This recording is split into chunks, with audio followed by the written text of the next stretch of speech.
Hi everybody, if you watched this channel yesterday, you'll know that we were having some issues with our 2013 Nissan Leaf. It was basically struggling with the sub-zero temperatures and getting to and from work because my wife has a massive commute.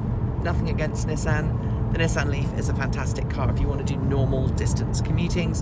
But if you want to do something a little bit longer, then, well, you need to get a longer distance car. And so yesterday we went to a local car dealer, Platts Auto. They're in just between Milwaukee and Gladstone in the greater Portland area. And they had some cars on the lot and we had a look around and then we had a little chat. And then we ended up buying a used EV, and it is here. Except it's not here, is it? No. This is my wife, Kate, if you didn't see her yesterday. And you're looking at this now, you're probably going, yep, that's a Chevrolet Bolt EV. And it is indeed a Chevrolet Bolt EV. But this isn't the Chevrolet Bolt EV that you're ending up buying, is it? No. So this is the loaner Chevrolet Bolt EV, and that's because we had a couple of things that needed to be done to the car yesterday. It has 70,000 miles on the clock, I think. 71,000 miles on the clock. And so that's actually some snow on the road at this elevation. And so we wanted to get those things fixed. There was a strut that needed to be replaced, there was something else, and we also wanted to get the winter tyres from our Nissan Leaf, our Nokian Hakapelitas, taken off the Leaf and put on the Bolt, because the Chevrolet Bolt EV has the same wheel size as the Nissan Leaf SV, which is what we had with the 2013 Nissan Leaf SV, and so we were able to put the winter tyres off that car onto the new Bolt. How are you feeling about your purchase, Kate? So, what was it that made you decide to go for a Bolt? I think it was the range versus cost. It's always the same calculation. Whenever we're making a purchase like this, you have to look at the benefits that you're going to get out of it versus the money you have to pay for it. And as I was commuting to and from work and not turning the heater on in the middle of, well, not winter, but cold weather, the calculations of benefit versus cost started to change. I really like the Bolt. We've had a Bolt for years now, because Nikki obviously has one. But I kind of knew what I was getting, I suppose. Yeah, I think that was kind of I mean, obviously we both had a part in the purchase decision, but we left the house this morning. This car's not even fully charged. It's cold weather, and it's saying a maximum range of 174, a minimum of 121, and you know, if we carry on driving as we're doing right now, it'll be 148 miles, which is not far off what my 2017 Chevrolet Bolt EV LT is predicting in this weather. And just so that you're aware, this is the loaner car, and it's got 94,000 miles on the clock.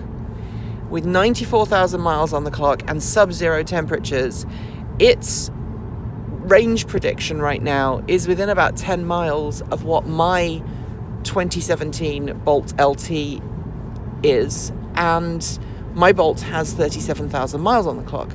So it shows that these cars really don't suffer the same battery degradation.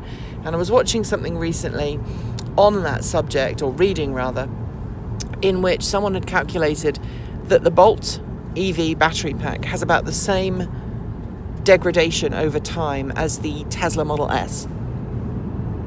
Not that they're really comparable otherwise. Rather not comparable otherwise, but the battery management and the range loss over time is about the same as it would be for a Tesla Model S, and that's fantastic. So people are now going to ask why you didn't go for a Model 3. I was concerned about a couple of things. One, cost versus benefit, right? Right, because the Tesla Model 3 starts at 40 grand. It does. If you're going for a brand new one. If we went for a used one, I think we can get a used one for about 30. Yeah, and that's fine. But it's also twice of what we paid for this car. Exactly. And as we were just describing, if the battery degradation is at least going to be comparable, then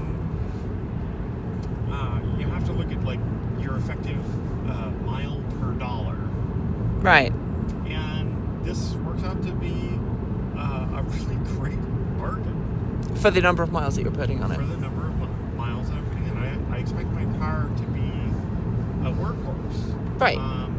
Now, there was a pretty strong pull for things like autopilot.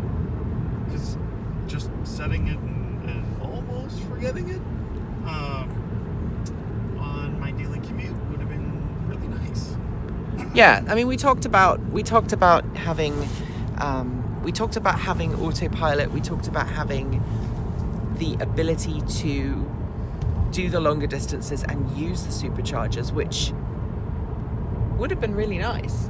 I mean, superchargers are faster, but we also had that kind of realization that in terms of what we want for a car, this is essentially just a commuter vehicle most of the time, and we're going to put a tow hitch on it like my Bolt, and that means you can go and get wood without having to use my car, which means that the range is going to be the amount of times that my car gets pushed into service for stuff like that will be less, which means I'll be able to get back under my mileage target for my lease.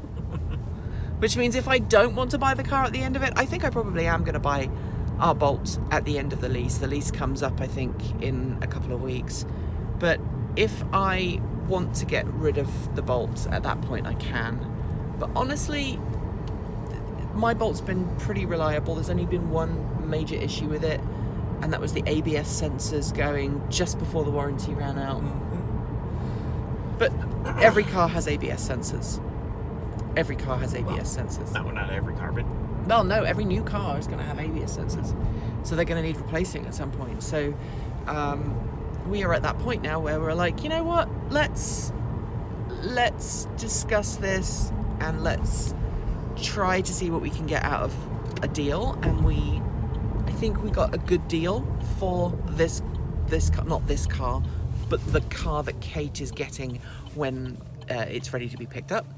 I think I already dropped the hint. We paid about half of what we'd be paying for a used Tesla Model 3. There was a Tesla Model S that was in the consideration. I think it'd be fair for us to not lie about that. It was for $20,000. It was local in Washington State, so just over the border in Washington State. And it had some evidence of an accident in the past, which kind of put us off.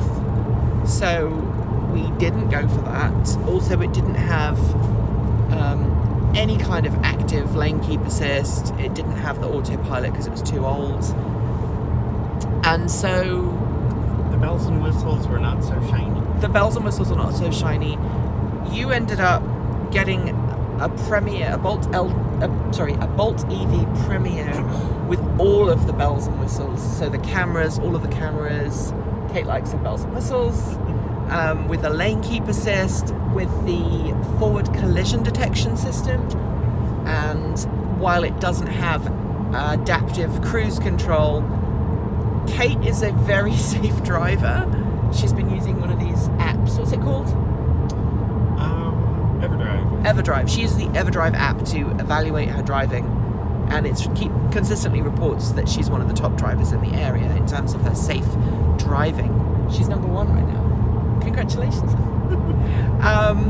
And so if it's going to be either of us getting into an accident, it's probably going to be me. I don't want to say that, but historically I've had a few more accidents than you. Things happen. I love my wife. She's very forgiving. Anyway, that is really where we're at. That's the result that we came to, the conclusion that we came to. The car doesn't have a name yet. I'm sure it will get named. Our daughter likes the fact that your Bolt has heated rear seats, which mine doesn't, and it's a leather interior.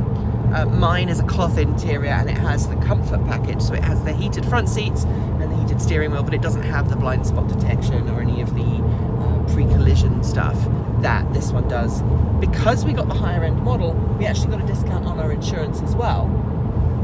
We did change our deductible slightly, which obviously does change your premium.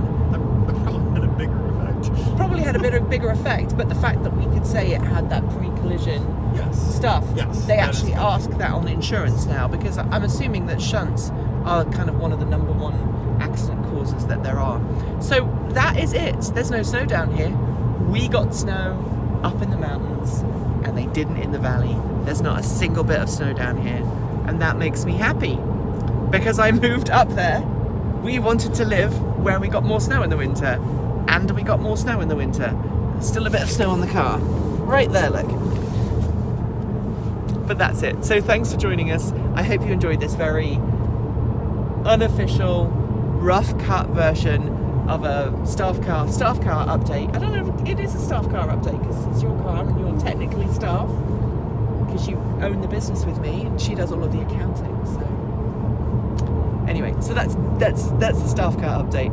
I hope you like, comment and subscribe. We'll be back tomorrow with normal Transport Evolved stuff, but until then, enjoy the rest of your weekend. Keep evolving.